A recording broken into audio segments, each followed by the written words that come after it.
Salut, alors je t'emmène visiter un gîte. On est au domaine de Chantemerle, près d'Angoulême. Il y a des choses qui sont très intéressantes, des idées, des astuces, des choses qui sont faites avec le système D et qui correspondent vraiment bien avec l'esprit d'éco au rendement.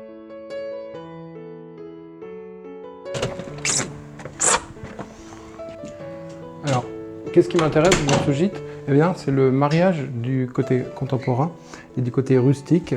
On n'est pas dans un musée, il y a une cohabitation de plusieurs époques qui est très intéressante. Aussi, ce qui est intéressant, c'est, tu vas voir, l'utilisation des matériaux tels quels. On n'a pas essayé de faire du faux, on n'a pas essayé de cacher, on l'utilise vraiment pour leur matière, pour leurs matériaux d'origine.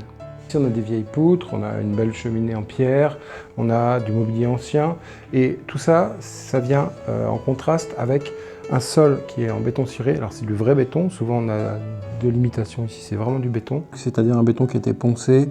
Ça coûte assez cher, mine de rien, de faire des choses simples. Le béton, finalement, c'est un matériau qui était un matériau pauvre, qui est devenu un matériau précieux. C'est bon? Non, je continue. Et évidemment, on va trouver des fissures parce qu'un béton ciré, ça va forcément fissurer, surtout que là on a une grande surface. Tout a été coulé d'un bloc, il aurait fallu des joints de dilatation. Cet escalier qui est en béton banché, brut, on a ce garde-corps qui est fait de fer à béton. On a tout un tas d'objets qui sont en fait des matériaux détournés. De façon très simple, par exemple cette lampe qui est juste un grillage à poules. Au plafond, une vieille souche qu'on ne s'attend pas à voir avec juste simplement une ampoule. Peut-être qu'on aurait aimé quand même avoir un abat-jour ou un tissu pour ne pas éblouir. Cette souche d'arbre avec cette lampe qui est faite, l'abat-jour est fait d'une gouttière. Alors ce qui est bien avec une lampe, c'est que les limites des luminaires sont notre imagination, parce qu'on peut monter quasiment n'importe quoi en lampe.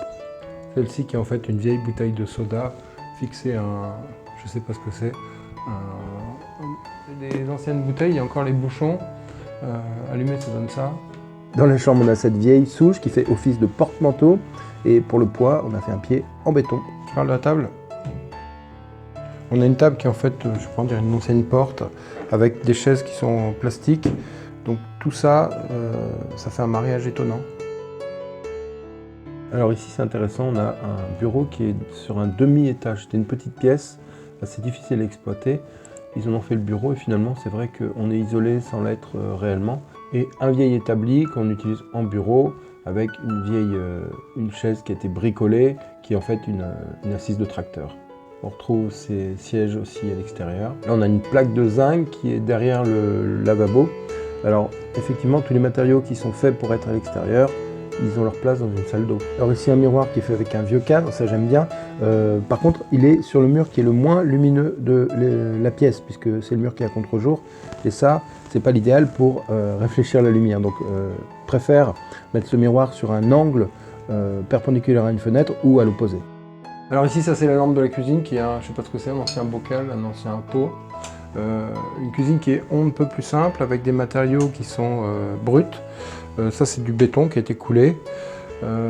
Alors les limites des matériaux bruts, c'est par rapport à l'alimentaire, on a un aspect qui est rouillé, mais c'est plus que l'aspect rouillé parce que c'est vraiment rouillé. Donc ça, il faut mettre un rustol, c'est quelque chose c'est une espèce de vernis qui va arrêter la rouille, mais qui va laisser l'aspect rouillé. Pour que ce soit plus compatible avec ce qui est vaisselle. Alors je suis dans une chambre de 2 personnes qui fait une vingtaine de mètres carrés, c'est une belle chambre, toujours le béton ciré au sol. Et je voulais attirer ton attention là-dessus, sur ce buffet. En fait c'est un buffet de corps, on a utilisé le haut du buffet, posé au sol de l'autre partie et de l'autre côté. Comment faire un petit bureau d'appoint dans l'esprit d'éco au rendement? Eh bien par exemple en récupérant, je ne sais pas ce que c'est que cette planche parce qu'il y a une poignée, c'est un volet, ça doit être un volet d'intérieur. Avec 2 cordes. Alors après, c'est pas sûr que ce soit très solide, mais en tout cas, je trouve que ça fait bien l'affaire d'un bureau. C'est en tout cas plus joli qu'un bureau en stratifié qu'on va acheter tout fait. Ça donne vraiment une identité. Donc ici, on a un grand lit qui est tout fait maison. C'est juste un cadre en bois avec des lattes. Il n'y a pas beaucoup de souplesse, c'est un peu ferme comme couchage, mais ça reste bien dans l'esprit fait maison et simple. On a une tête de lit, donc qui est un vieux lit, qui ne fait pas la taille du lit, mais moi je trouve que c'est pas gênant. Et ce contraste avec le mur en pierre, je trouve qu'il se découpe bien et ça fonctionne assez bien. Les lampes, pareil, encore un bocal, et la table de nuit, une pierre. À partir du moment où on choisit des matériaux qui sont comme ça, qui ont une histoire, c'est relativement facile d'harmoniser et d'éviter la faute de goût, forcément.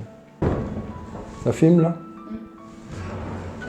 Alors, une valeur sûre, c'est de réutiliser une porte ancienne que tu montes sur rail, parce que on dirait qu'elle a toujours été là. Et c'est assez facile de trouver des vieilles portes. Alors évidemment, c'est moins pratique, ça ferme peut-être pas à clé, c'est moins hermétique, mais ça a quand même une identité très forte et ça donne vraiment au lieu un côté vraiment atypique. Cette fenêtre, ça c'est quelque chose que j'utilise souvent en intérieur, des vieilles fenêtres, elles gardent tout leur charme, on n'a pas besoin qu'elles soient isolantes et du coup ça donne de la clarté. Ici l'astuce pour cacher le fil, c'est la toile de jute, alors le fil il est assumé et surtout ce que je trouve vachement intéressant, ça c'est quelque chose, une idée à conserver, c'est pour faire des joints, d'utiliser de la corde. C'est beaucoup plus facile à mettre que du carderon, parce que ça va épouser même une forme souple. Détourner un objet, c'est de récupérer un endroit où il n'a plus forcément d'utilité et lui donner une autre fonction. On va le changer de lieu, on va lui aussi lui changer sa fonction. Ici, cette échelle, alors c'est connu, on en trouve des toutes faites maintenant, notamment en bambou. Mais si tu peux récupérer une échelle comme ça a encore plus de caractère pour en faire, par exemple, porte-serviette. Alors une salle d'eau qui est très grande, toujours on retrouve le béton ciré au sol, un vrai béton, avec au mur de la pierre, alors c'est de la vraie pierre que tu peux trouver par exemple chez Leroy Merlin, mais tu peux la trouver aussi presque 3 fois moins cher sur internet. Je te mets le lien en bas dans la description, il faut juste lui faire un traitement hydrofuge pour pas que l'eau pénètre dedans parce qu'il y a des aspérités, surtout que c'est du deuxième choix, mais je trouve que ça fait vraiment un effet de standing et tu vas voir à bas prix. La tringle, ça, je trouve ça super encore, on retrouve, tu vois, c'est un rideau bon marché avec des anneaux en plastique et pourtant avec cette tringle en métal, eh bien, ça fait vraiment une unité, ça fonctionne bien, elle est déjà rouillée donc il n'y a pas de souci, on ne s'inquiète pas d'un objet qui va mal vieillir, qui va rouiller puisque on l'assume. Alors un petit détail peut-être à réfléchir, c'est que cette fenêtre, elle est en verre transparent, donc on voit dans la douche, si c'est pas un couple qui dort dans cette chambre-là, ça manque un peu d'intimité. On peut fermer, mais il faut ouvrir la porte, donc il y a peut-être un truc à creuser. Alors petit meuble de serviette, c'est un ancien égouttoir de vaisselle qui a été chiné, qui a été retourné. Et puis tu vois toujours le cadre qui sert de miroir. On est loin de l'armoire à pharmacie blanche, pratique parce qu'il y a des prises, mais ça n'a rien à voir. Toujours dans le même esprit, la corde qu'on va retrouver, on l'a au plafond, même dans la salle d'eau. Cette lampe, j'adore. C'est juste un bout de gouttière en zinc avec un crochet et puis une ampoule en dessous. C'est pas compliqué. Une lampe comme ça, un éclairage de tableau, ça coûte la peau des fesses. Celle-ci, c'est un peu de main-d'œuvre, un peu d'imagination. Un porte-papier toilette magnifique. Tout simple, encore une fois, c'est un crochet de je sais pas quoi. Alors même concept de bureau, je trouve que c'est un peu moins efficace parce qu'on a cette chaîne qui est un peu brillante, la corde ça marchait mieux, et la charnière qui manque un peu d'âge, d'années. La lampe hyper bien, c'est une ancienne lampe à huile, il y a simplement une lampe halogène dedans. Avec, alors je ne sais pas ce que c'est que ces supports-là, qui sont montés sur charnière, ça fonctionne bien. Et tu vois, ça c'est une idée, si jamais tu n'arrives pas à harmoniser deux matériaux, et bien la peinture, ça fait l'effet. Au-dessus de moi, encore une fois, une vieille fenêtre qui sert de deuxième jour. Ça permet d'amener de la lumière dans une pièce qui n'en a pas. Bon, là, il y a un petit Velux quand même. Alors, la tête de lit, c'est deux planches de récup avec des anciens bouts de bois arrondis qui sont en fait des fûts d'un gros tonneau. C'est rigolo. Tous les murs extérieurs sont traités de la même façon avec un enduit naturel chaud et chanvre.